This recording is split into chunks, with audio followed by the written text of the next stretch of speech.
Somebody said, pain of a life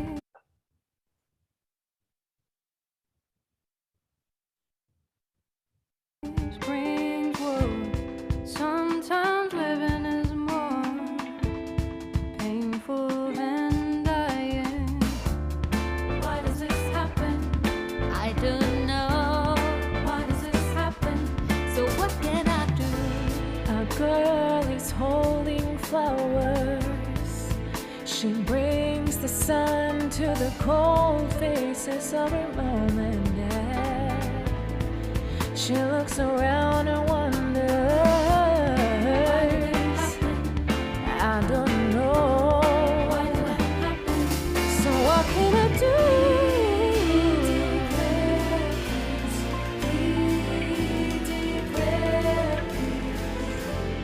I know we should.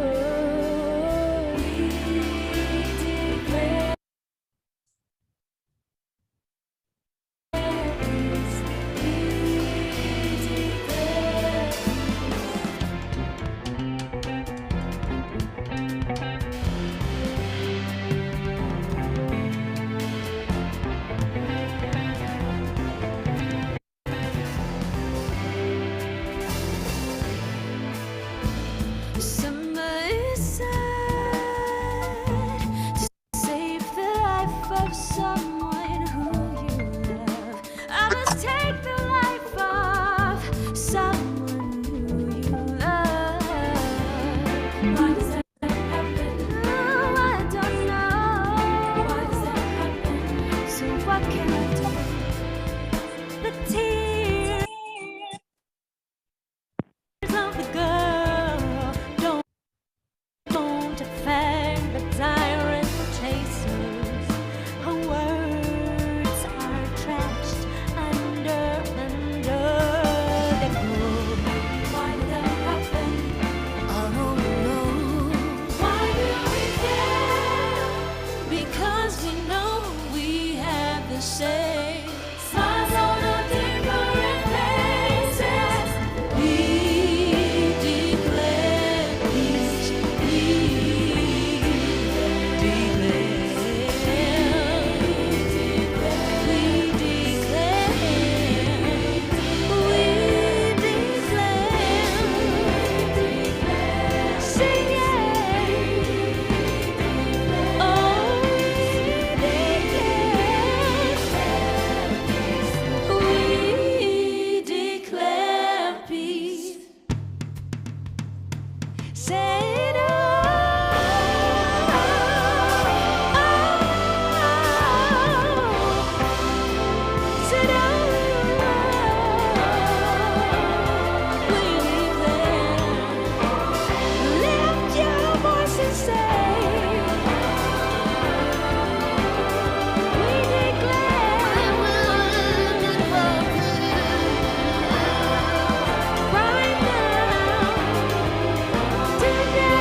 Welcome to Change the World with Music. I'm Utako Toyama, co-founder of Songs for World Peace. We are so glad you're here. Welcome everyone. I'm Yoshie Nakayama, the other co-founder of Songs for World Peace. You are in a special treat today. Hi everybody, I'm Liz Duki-Sunday, co-founder and executive director of Music to Life. And we are so grateful for the opportunity to co-create this program with Songs for World Peace. I have to note too, I see Scott Johnson in the audience and I just want to thank you, Scott, for bringing us together, because that's part of the reason this is happening. It is the reason this is happening. So really appreciate it. So please note as we get started, we are going to be posting links regularly in the chat box. So just be sure to check those as the show rolls along. Thank you, Liz. Our organizations are collaborating to present Change the World with Music, which is a new online educational series with insights into building music-driven approaches to community healing for musicians, allies, and stakeholders around the world. We created this program based on feedback from a survey we conducted among Songs for World Peace artists in December last year. We heard from artists with various cultural backgrounds originating from countries such as Sweden, Papua New Guinea, who's here today. Hi, Tahila, welcome. And Singapore. From the responses in our survey, we found a range of commonly shared issues that artists wish to address through their music. The top 3 issues are climate change, inequality, and the effects of war and conflict around the world. In terms of skill building, these artists want to better understand how to find sponsorship, engage with social movements as a musician, and authentically brand themselves as social change artists. So as a result, we've created this Change the World with Music to tap musicians and program leaders who have hands-on experience launching music-based programs around the world. So through the series, we're going to learn firsthand how these innovative folks navigated the landscape of change making in their country, how they connected with funding and partnerships, and how, as we've been talking about, how they branded themselves authentically as social change artists and launched their movements. We designed the Change the World music series to build the skills and confidence of musician changemakers and their allies everywhere, and to encourage the use of music as an effective tool for community change. So please be sure to sign up for one or both of our mailing list for more information on what's to come. Thank you, Yutiko. We're so excited that today's show kicks off the series. But before we jump in, please do note that this is a free program brought to you by the combined efforts of our organizations, Music to Life and Songs for World Peace. We are 2 charitable groups serving social change musicians around the world. So if you believe in the power of music to make change, and you're encouraged by what you see and hear today, we do welcome your gift of any amount. We are donating our time today. So any donations are going to be split between us, and they're going to go directly to support the artists that we work with. So you could click on the link in the comments bar or in the comments box, and thank you in advance for your support. So just to add a note, if you have signed up the RSVP form, and if you express the interest in joining any of our mailing list or both of our mailing lists, you do not have to do that again, because we will be sending email. You will be signed up. You have basically signed up, and we will be sending you email. So if you haven't filled the form and you're here today, then yes, please do the mailing list signing up form so we can connect. So let's jump in. Today, as we kick off this series, we will be exploring best practices in music-driven social change programs around the world. Let me introduce our keynote speaker. Welcome, Professor Brydie-Leigh Bartleet. So Brydie teaches at Griffith University in Australia, an ARC Future Fellow at the Creative Arts Research Institute, and a Fulbright Senior Scholar at NYU Steinhardt. As President of Social Impact of Music Making Association and co-editor of the compendium Music as a Global Resource. Brydie is an expert in the use of music as a measurable tool for social change. Welcome, Brydie. Thank you so much. It's an absolute pleasure and delight to be with you all today. Good morning, good afternoon, good evening, depending on where you're joining us. I wanted to extend a warm thanks to Liz from Music to Life and Yoshi and Yutako from Songs for World Peace. And thank you for joining us wherever you are in the world. I'm going to now share my screen because I've got some nice pictures of projects that I'd like to share with you. So bear with me while I do that, and then we'll get started. Okay, so As was mentioned, I hail from the Creative Arts Research Institute at Griffith University in Australia, where I'm leading a major program of research that looks at the role music can play in addressing entrenched social inequalities. But I'm actually coming to you from New York, where it's nice and warm in the morning, where I'm currently undertaking a Fulbright at NYU with my fabulous and wonderful host, Professor Barbara Hesse, who happens to be on the line as well.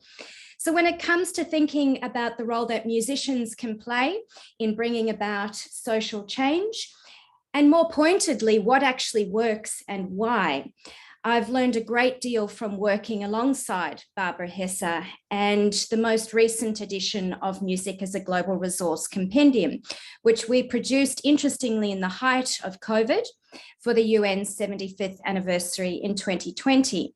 And if you're interested, Music as a Global Resource is a New York-based NGO led by Barbara Hesse and also fabulous board members such as Peter Jampel, who's I think also joining us on the line.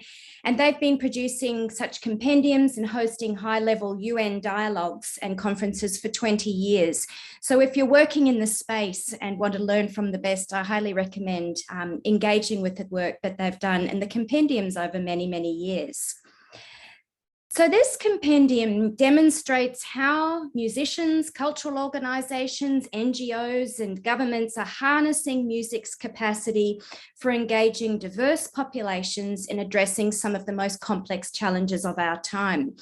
And what we do in this compendium is document the work on a global scale, which is quite unusual. So often projects talk about their work in silos, and it's very rare that we get a global perspective of what musicians are contributing right across the world.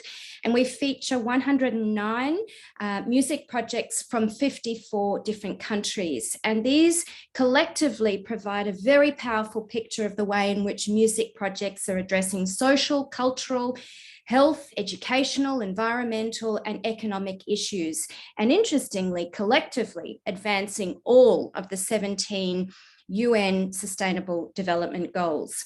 So in talking through the aims of this morning's session and what I might focus on, Liz suggested that an overview of a few of the case studies from this compendium might actually provide just the right kind of focus for our gathering.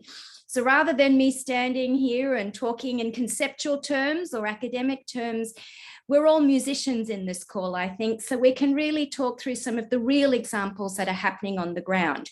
So I've picked 3, and it was a hard decision because there were 109 I had to pick from.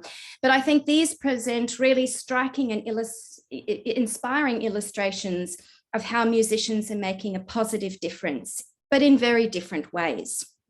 So the first organisation I wanted to highlight is called Musicians Without Borders. And given the focus of Songs for World Peace, it won't come as a surprise that I've chosen this one. They were established in 1999 by the founder and director, Laura Hassler, and then they became registered as a charitable foundation in 2000 in the Netherlands. And they have really become, I think, one of the world's pioneers in using music for peace building and social change. And they're now running programs in Kosovo and Palestine, Rwanda, El Salvador, and interestingly provide a lot of training programs across Europe as well. And at its heart, this organization's mission is to use the power of music to bridge divides, connect communities, and heal the wounds of war. They recognize that in order to heal, people need connection and community. They work in some of the world's most vulnerable populations and communities with local musicians and organizations, importantly. That's a key part of the model that they use to build sustainable projects that work over time with communities. So there are many musicians in the room, I know, and you're probably wondering, who do they target? They target all generations in the work that they do, using all music genres, really being attuned to the local needs and cultural interests of the communities that they're working with. They also have some interesting principles that underpin the work that they do, and I think this really relates to today's theme.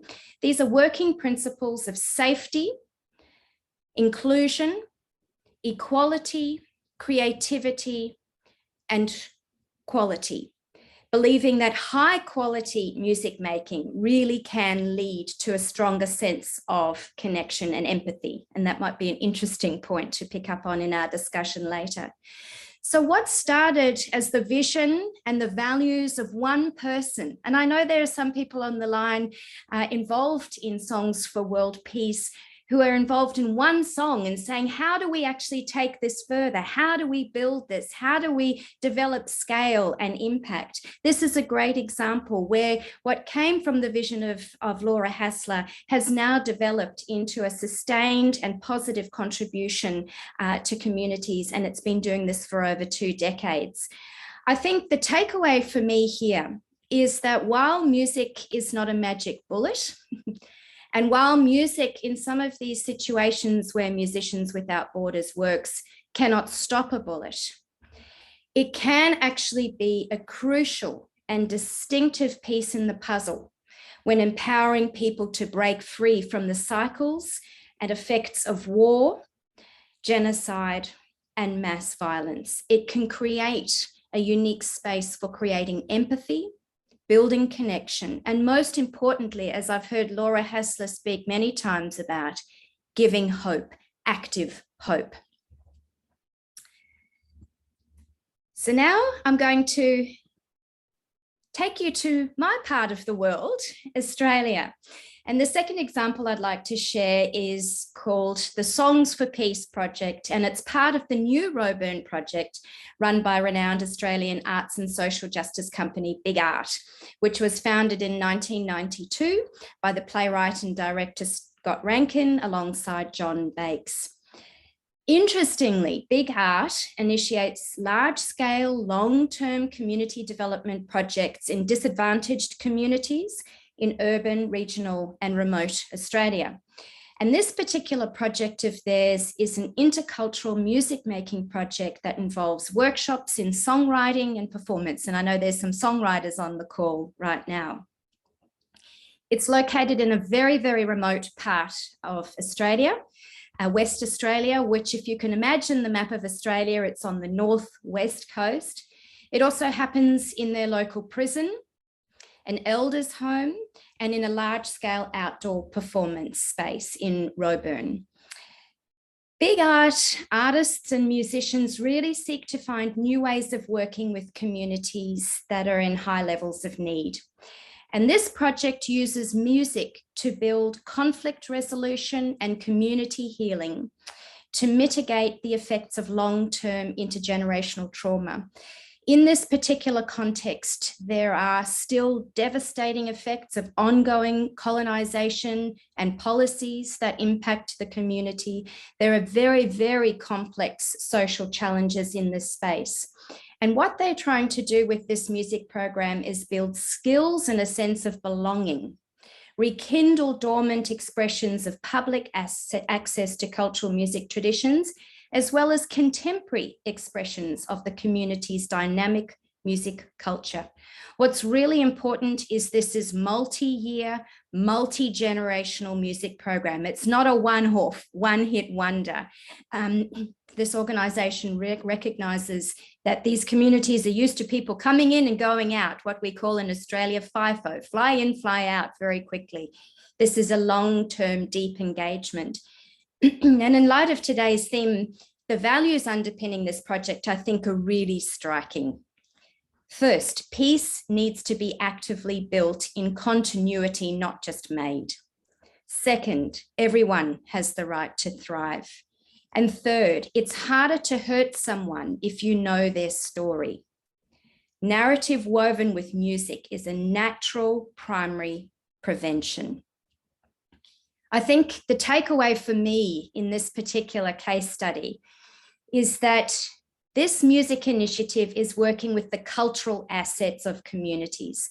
So often the notion of helping a disadvantaged community is frequently, evoked in the rhetoric of these sorts of music programs that seek to address injustices and inequalities, which can lead to very damage-centered ways of thinking about conceptualizing a program.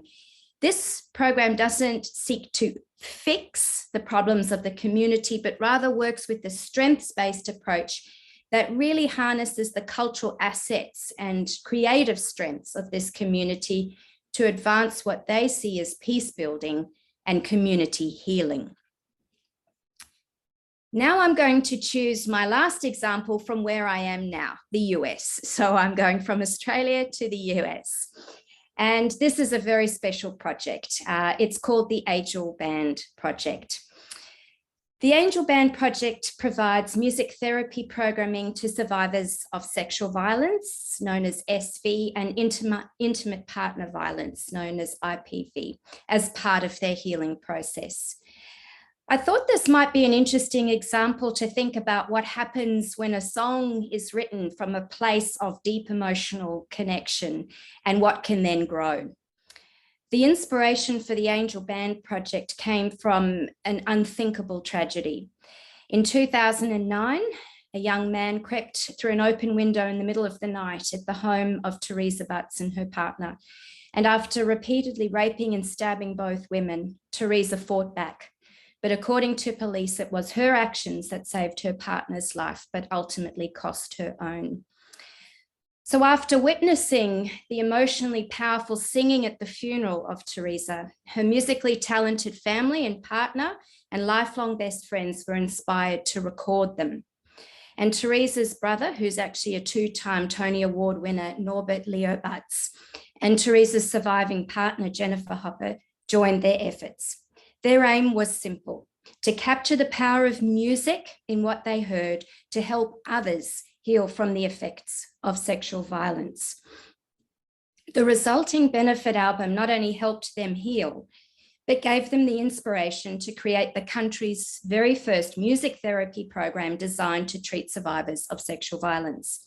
And as you might know, this is a very pervasive issue in the US, with reports showing that someone is sexually assaulted every 2 minutes.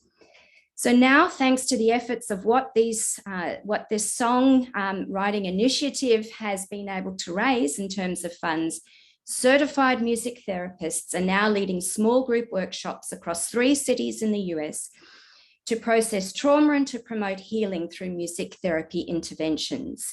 And these interventions include therapeutic songwriting, spontaneous music making, lyric analysis, drum circles, and meditative strategies through music.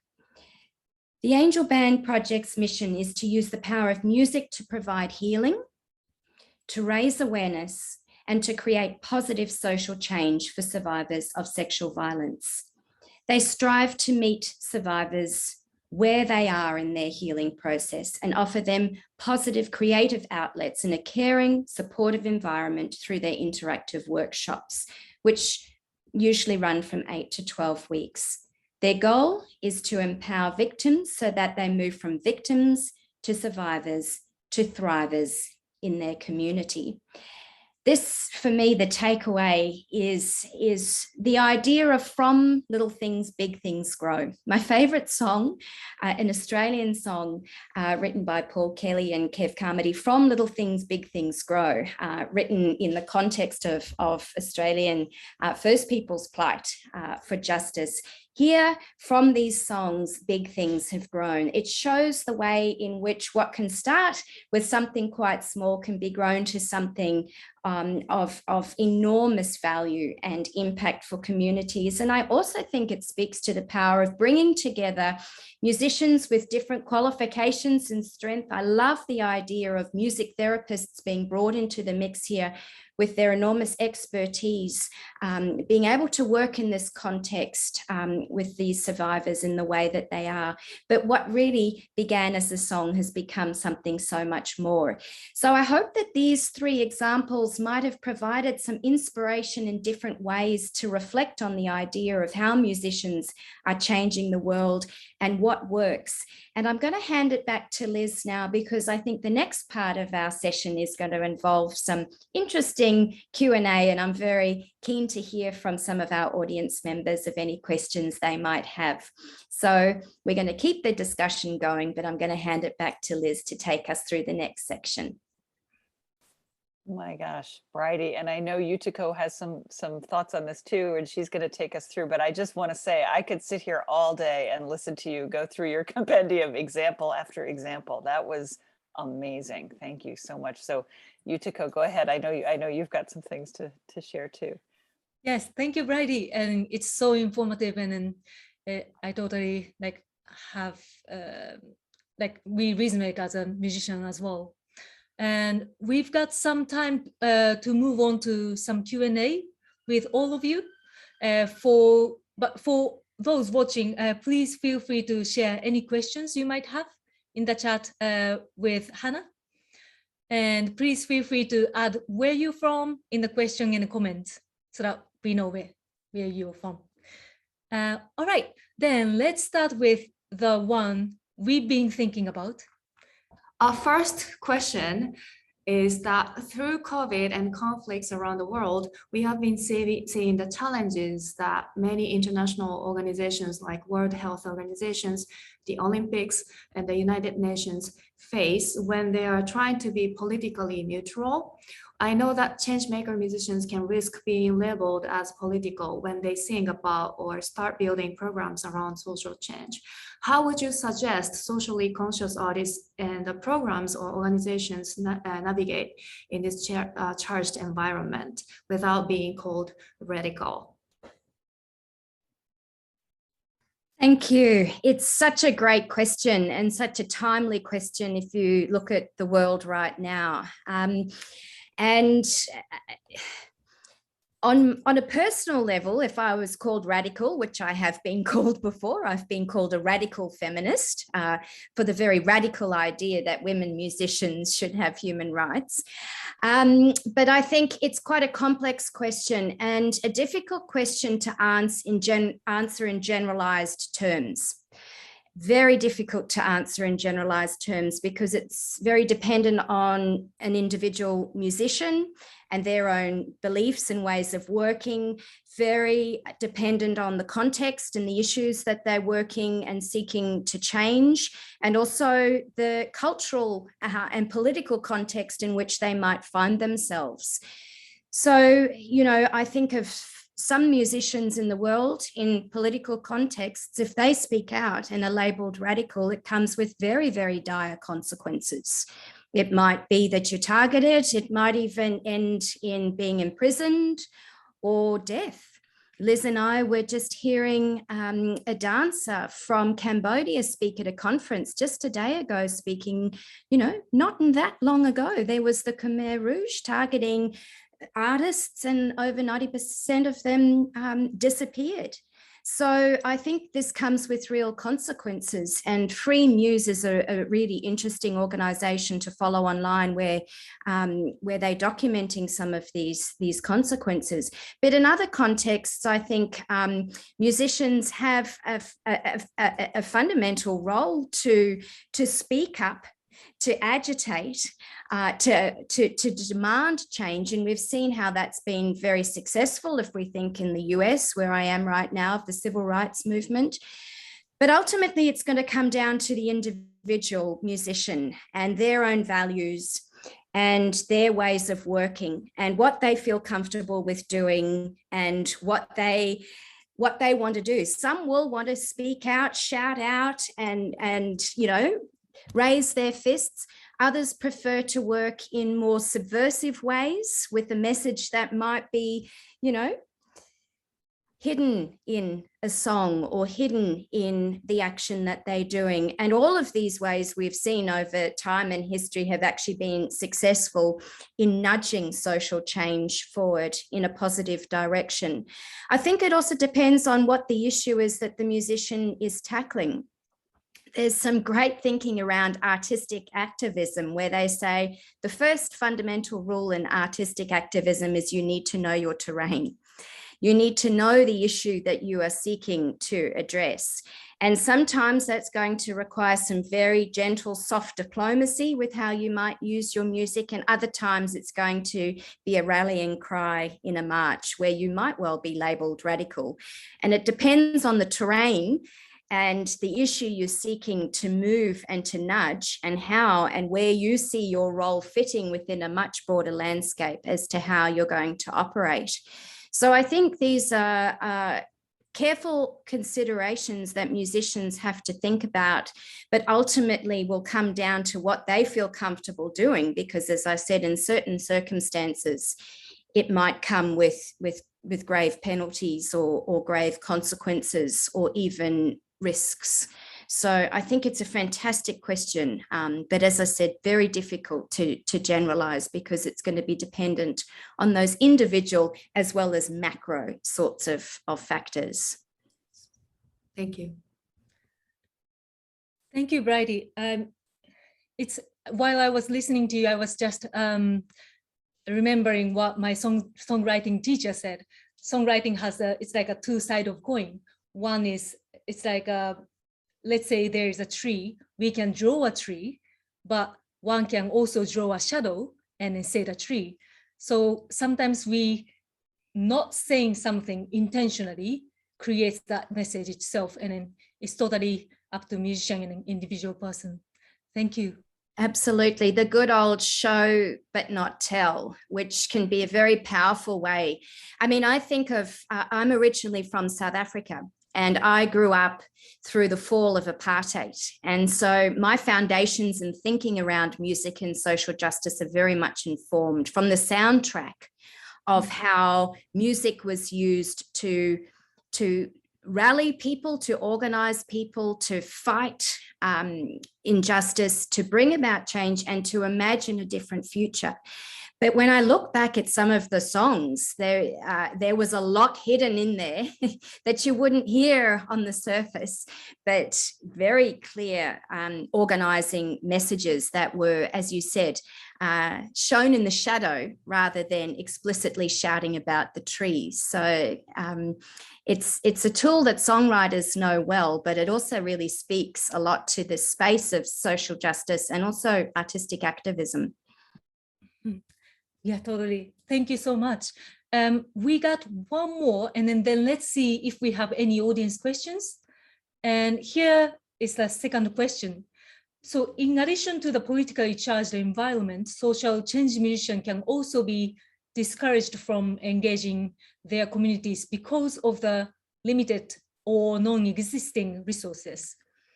And how can artists think more sustainably about their crafts as a healer and community builders, and design programs that are more financially and economically possible for them and for their communities?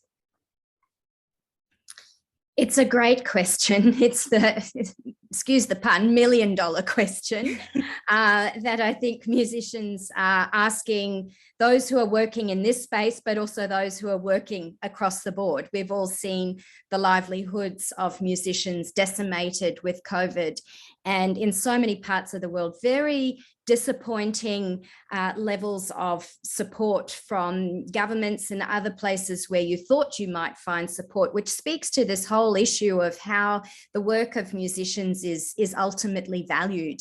And the notion that because you are doing social good, you should be doing it out of the kindness of your heart, because you're a lovely, good person, but never mind, musicians need to also put food on the table and survive themselves. This is not a new issue, and I wish I had the golden answer to this. I think many musicians wish they had the golden answer to this. And I think it also depends on where you are in the world. I've often looked at the UK, for example, a bit longingly at their long-standing funding programs for community musicians and the capacity to access all sorts of resources, particularly around youth music making and other areas that we certainly don't have access to in Australia. So I think it does depend on where you are in the world.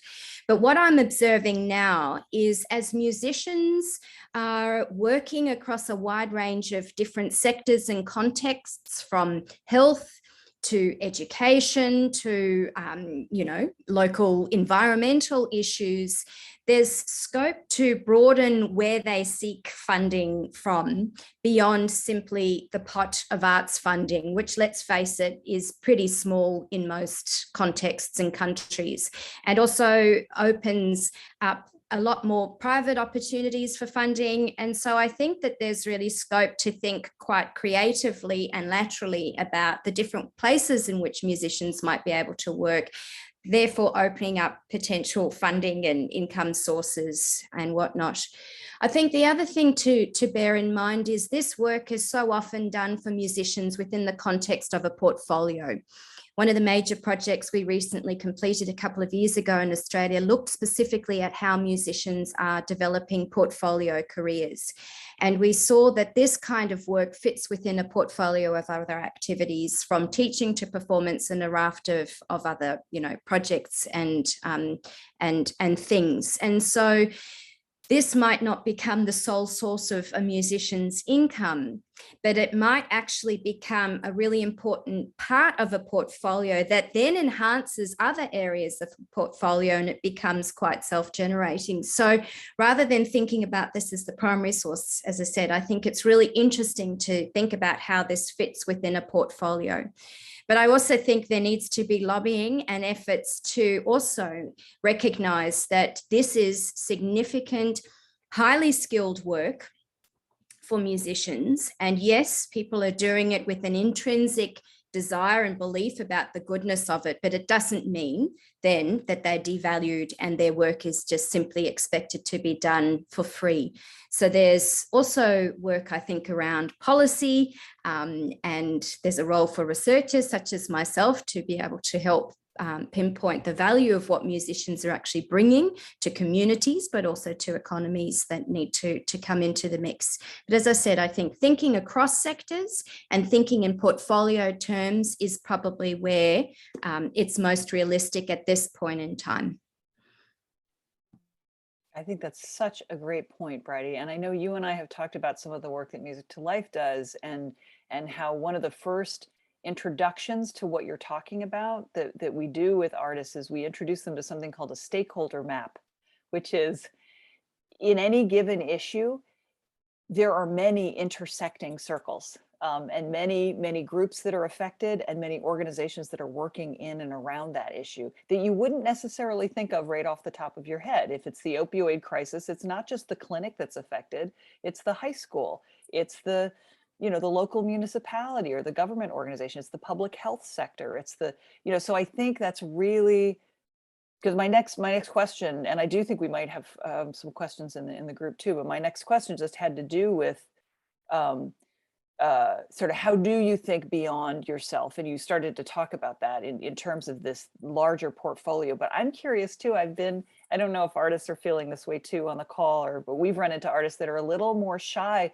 Like they might talk to a venue because they know that world and they're performing artists. But when it comes to brokering or connecting with partners in different spheres, like, do you have some tips or thoughts as to how artists can sort of introduce themselves? I mean, I think they know how to introduce themselves, let's say, as performing songwriters, but how do you grow that portfolio? Like, do you have any thoughts on that? Sort of how they get themselves introduced? Yeah. It's a great question. And often musicians, if they're wanting to work in a different sector, don't quite know how to use the language of that other sector to be able to speak to the value of what they might be able to contribute. And I've certainly seen that working with arts organisations recently in Australia who were wanting to work more with the social purpose sector, or in other places more social work sector. And they look at artists and go, oh, that's nice. What you do is a lovely bonus and it's a bit airy-fairy and warm and fuzzy, but what we're doing is hardcore social work here, and we're not quite sure how it can fit. So there's actually a need for some translation to be able to speak across sectors. I think from what I've seen in the most inspiring and successful, if you want to use that word, examples, it starts with a cause. It's not just a musician randomly rocking up to some organization, with nothing to speak about. It starts with the cause. There might be a particular social issue that a musician is very keen to make a contribution towards. It comes from an intrinsic desire or whatever the motivation might be.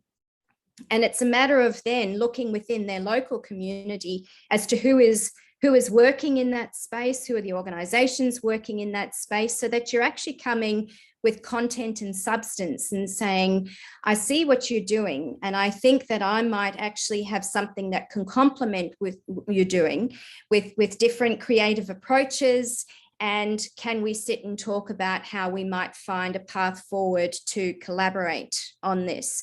I think it needs to come from that point of actual substance and issue and connection, rather than being some sort of random thing where you're not speaking and working towards a common purpose.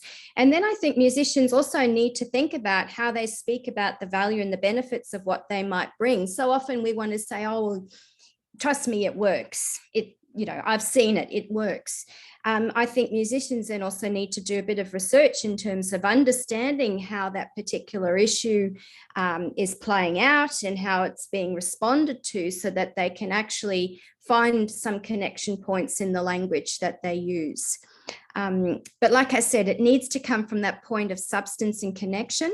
And from what I've seen also, it's often hyper localized. It's working locally with communities who are working on the ground.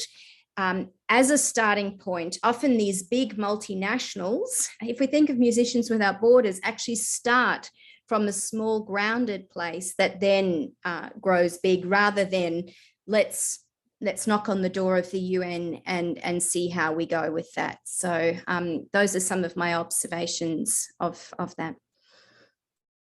That's incredibly helpful. Thank you.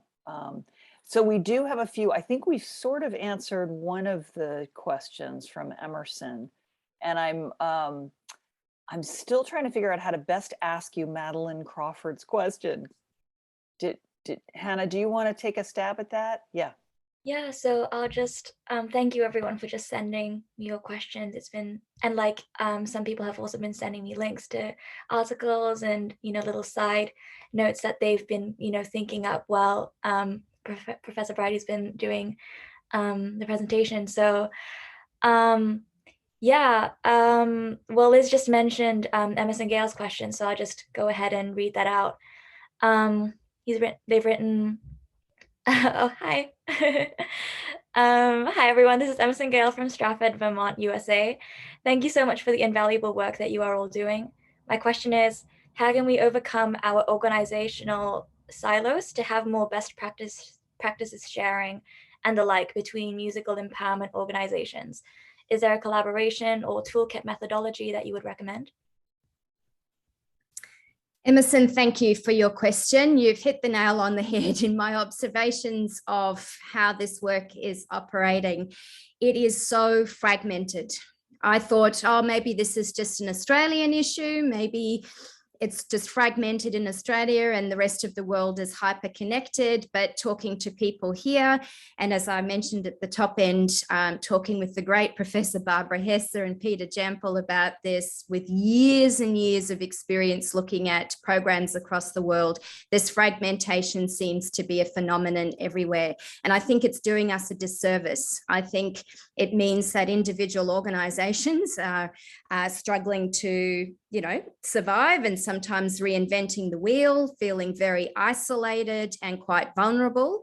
But it's also doing us a disservice in that we're not able to really lobby collectively at a macro level where we all join forces together, whether that's lobbying on a national level, but even an international level in a way that's successful.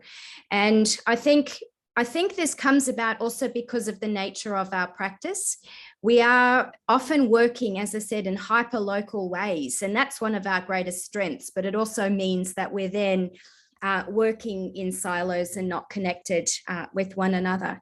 I think there are some networks that exist, but maybe but in talking to colleagues, I think maybe there needs to be the development of even bigger networks that could join us all together.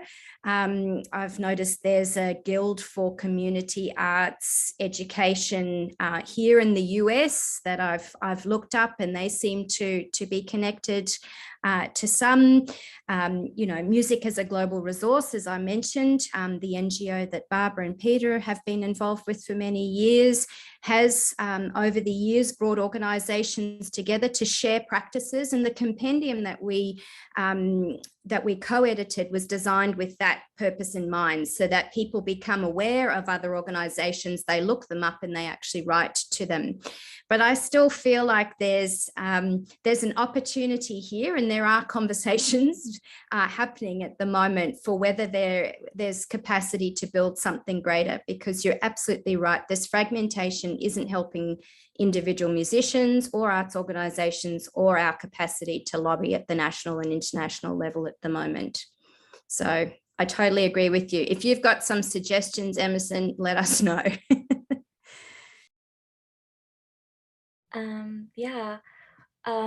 Another one that I've received is from Madeline Cawthorn, and she's asked, how, Brydie, what's your opinion on the importance of cultural sensitivity when working in cultures different from that of your own, or just, how to facilitate community music sensitivity in cultures that possibly have limitations on certain genres? Well, cultural sensitivity, I think, is one of the most important things that we need to consider as musicians working in this space. In my work in Australia for many years, I've had the great honour of working with a number of First Nations musicians, elders, and communities, and still learning in this space, but certainly learned about the importance when working with communities of having cultural bearers, cultural leaders, part of the initiatives that are taking place. The good old adage, not about us, without us. And so I think when working in this space, the very old-fashioned model was what we call in community music a bit of an interventionist model, where a musician will fly into a community and impose themselves and do whatever they're doing with the best of intentions, possibly. And we've moved away from that to thinking about how we can support and make space for these sorts of initiatives to be led by cultural bearers and musicians and elders and leaders within the community who have the cultural expertise, so that these sorts of programs are run with cultural integrity. And I think also, a much larger degree of sustainability as well. And I think that also speaks then to creating a culturally safe space. Otherwise, these spaces created by musicians run the risk of becoming a culturally unsafe space that can actually become quite damaging for communities if not done properly. So I think that's a really great point and a major consideration that musicians working in this space need to take seriously. And I just want to jump in really quickly here, because we're going to see an example of that. If you all can hang out till the end, Bridie's shared a really fantastic video with us that I think is a great example of that sort of cultural sensitivity and that sort of, and developing something from within the community. Bridie and I have just come from a conference where, there was such an emphasis on listening and sort of, I think with the artists we work with are so used to being solopreneurs, sort of solo entrepreneurs, and feeling like they're DIY, business people, and they feel like they have to have all the answers sometimes, and I have to write the song and I have to do this. And the thing about the community work that Bridie's talking about is it's kind of a relief, because you bring the creativity and you bring the talent and you bring the capacity to translate messages through music, but you do it in collaboration and connection with another entity that is in the community and that is on the ground. And it's a beautiful kind of co-creation experience that that's so important. So. Absolutely, Liz. And there was a lovely comment in the conference Liz is referring to where they talked about, of course, communities are not a blank slate. What a bizarre idea. And so it's around working with those cultural strengths. And I think also I've mentioned Barbara Hess's name a few times this morning, but coming from that music therapist point of view, it's looking at the resources of an individual, working with those musical resources. So that strengths-based way of working is better for everyone. It's better for the people and the communities that we're working with. But as you say, Liz, it takes the pressure off a musician feeling like they need to come in and do it all, which of course is not the case. Well, not only that, but when working cross-culturally, you don't have to, of course, you're not going to have all the answers, particularly if you are not of that community or of that culture. And I think so often that can stop people in their tracks rather than this feeling of, well, what do I have to contribute? How can I be contributing here, or, you know, sort of additive to this piece? I don't have to have all the answers, but I have to be really sensitive and thoughtful and figure out what my role and place is here. Yeah. What do we want to do about, do we want to do one more, Hannah? What do you think? Let's do one more. Okay. Okay. Yeah, okay. So Sam Campschmidt has written, Brydie, how can we influence the music industry corporations to join and participate in these and other projects related to music and peace projects? Great question. I think there's a lot of potential here. And we keep talking about this conference. Sorry, it's a bit like you needed to be there. There was an interesting session there that talked about not-for-profits and profits coming together and how they could work together. And I think COVID provided a really interesting opportunity there, because many for-profit and not-for-profit arts organisations ended up in the same boat and realised they had more in common than they thought, and started to work together in various lobbying efforts that have shown that there are actually some benefits in us coming together. And I think there's some interesting thinking for us to do there. I've always been resistant to binaries that set up, we have all of the social good here, not-for-profits, and then we have the commercials, and they're, you know, to be suspicious about because they're interested in nothing but money. And I think that's a really false binary. I think a lot of music industry organizations, yes, do look at the bottom line, but I think there's an increasing push towards thinking about the social impact of what they do and recognizing the power of music for bringing about greater social justice, and also working in an economically successful way. I don't think yes, there might be tensions between them, but I don't think they're separate universes that can't speak to one another. So I think there's some interesting conversations to be had. And I think that maybe some of the other music industry arms, and I know that there are some examples of this, might also have foundations, or a bit like a social enterprise model, I guess, have dimensions to their work that speak to what we're talking about today in really successful ways. So I think that's an agenda item that we can carry forward and can be doing more work on, because I think COVID's shown, in particular around live music and live music venues and the music industry, that we actually better when we work together and we lobby to Congress, if we're talking US politics now, than being separated.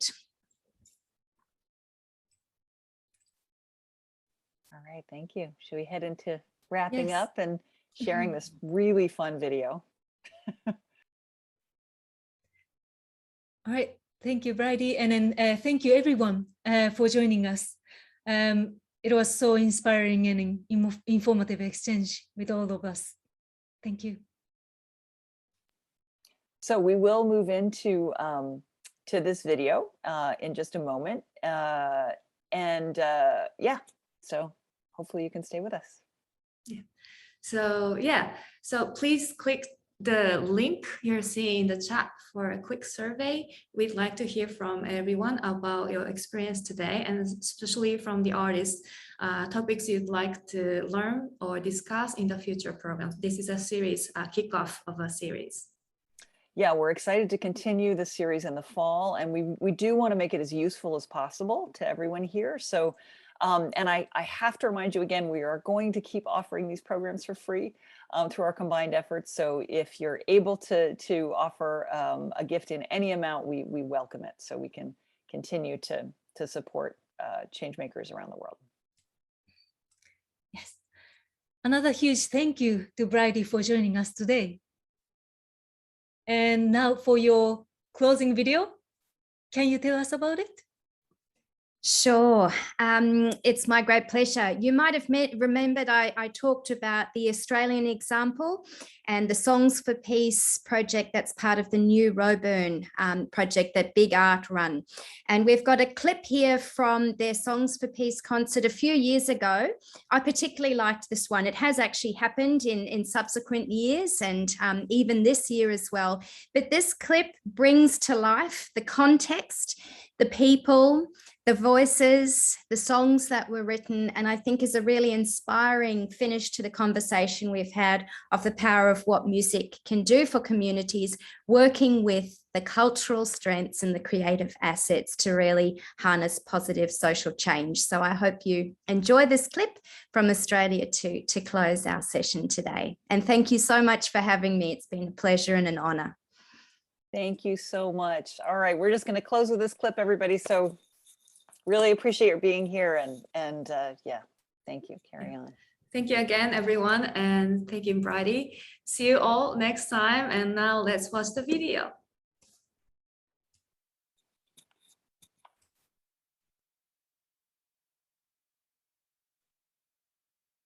Welcome to the Maureen Cultural Center for the very first Songs for Peace here in Edinburgh, Roburn.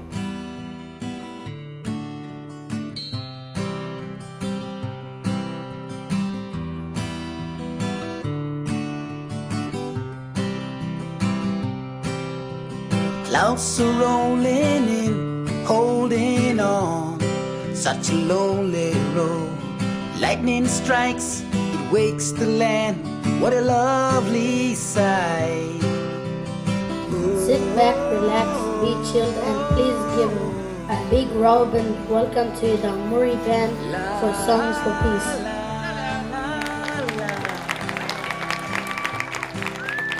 Dreamtime calls. We are going to play some short films we made here at the Cultural Center with Big Heart. Paintings on the wall, ancient stories to tell, reflections of the way it used to be, images of the past. These are our ways, these are our stories, these are our stories, these are our ways, these are our stories. Our history is painted on the wall and all the glory. These are our ways, these are our stories, these are our stories.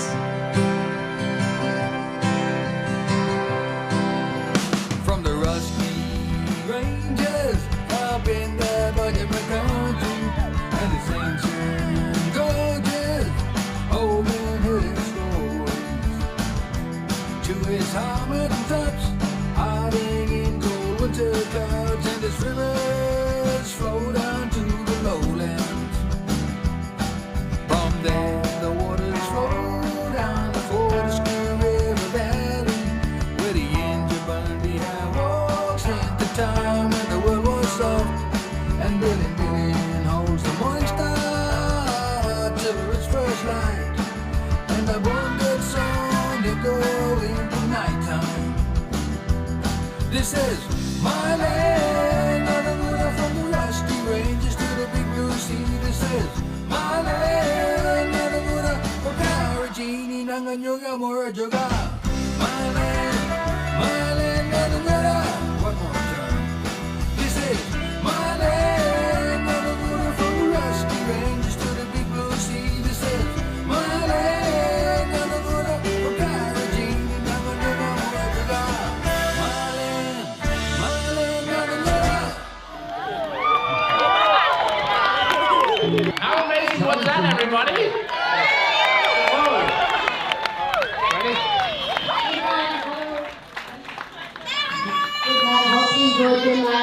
Safely.